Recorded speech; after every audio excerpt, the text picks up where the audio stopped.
দিছো আজি আমাৰ ঘৰত বিৰাট ধুনিয়া টেস্টি বস্তু এটা ৰান্ধা হৈছে দুপৰীয়া সাজৰ কাৰণে আৰু ভাবিছো আপোনালোকৰ লগত শেয়াৰ কৰো তো আহকচোন চাওক মই নাই ৰান্ধা দেই মোৰ আব্বা আৰু মায়ে ৰান্ধিছে দেখাইছো ৰব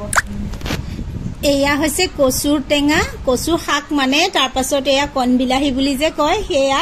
আৰু এফালে আকৌ এয়া দালি সিজাই আছে মসুৰ দালি হয় এয়া কচু ধুনিয়াকৈ কাটি বাছি ধুই ধাই লৈছে কণবিলাহীও তেনেকৈ ধুই ধাই লৈছে এয়া আব্বাই বনাই আছে আৰু দেখিছেনে দালিত এয়া দালিখিনি অলপমান সিজুতে কচুখিনি ঢালি দিছে যোনখিনি কাটি বাছি ধুই ধাই থোৱা হৈছিলে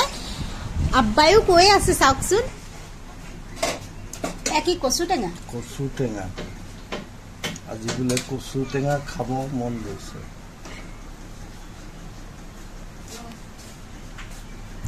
আব্বাই কি ফুৰ্তিত ৰান্ধি আছে দেখিছেনে কিন্তু বন্ধু বান্ধৱীসকল আব্বাক কালি ব্লাড দিয়া হৈছে কিন্তু তেখেতৰ ফেভৰেট কাম হয় মানে একদম ৰান্ধাৰ কামটো সেই দেখিয়ে মানে যেন কচু টেঙা খাম বুলি যে আমি কলো তেওঁ ৰব পৰা নাই আৰু ডক্টৰে কিন্তু ৰেষ্টত থাকিব গৈছে কিন্তু আমাৰ কাৰণে এয়া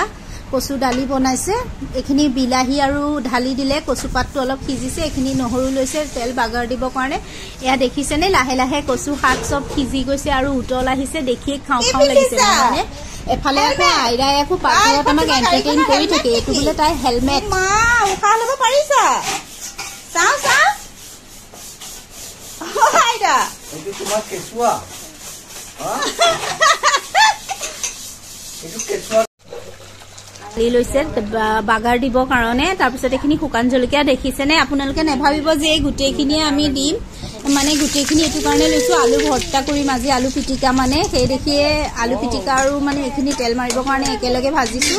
আতৰাই লম তাৰ পিছত এফালে নহৰু বাকিখিনি অলপ আতৰাই লোৱা হৈছে আলু পিটিকাৰ কাৰণে এইখিনি এতে ইয়াত ঢালি দিব গোন্ধটো এনেকুৱা ধুনিয়া আহে মানে তেতিয়াই খাও খাও লাগে জানেনে এয়া মায়ে এখিনি ভাজি লৈছে ৰংটো এনেকুৱা হোৱাৰ পাছতে লাহেকৈ কচু দালিখিনি ঢালি দিছে গোন্ধটোত বিশ্বাস কৰক আপোনালোকৰ লাগিব মানে এতিয়া কেৰাহীৰ পৰা লৈ খাই দিম নেকি ধুনিয়া গোন্ধতে খাও খাও লাগিছে দাদি আৰু দাদাই কি মজা বনাইছে খাবানে আয়া খাবানে খাম দে আজি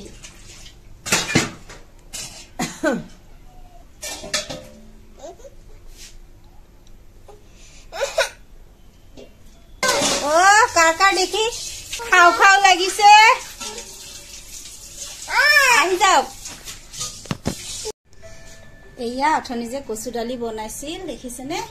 কচুৰ দালি আলু ভৰ্তা ভাত এফালে মাছ এপিছো লৈ লৈছো শুকান জলকীয়া নিমখ মজা সোৱাদ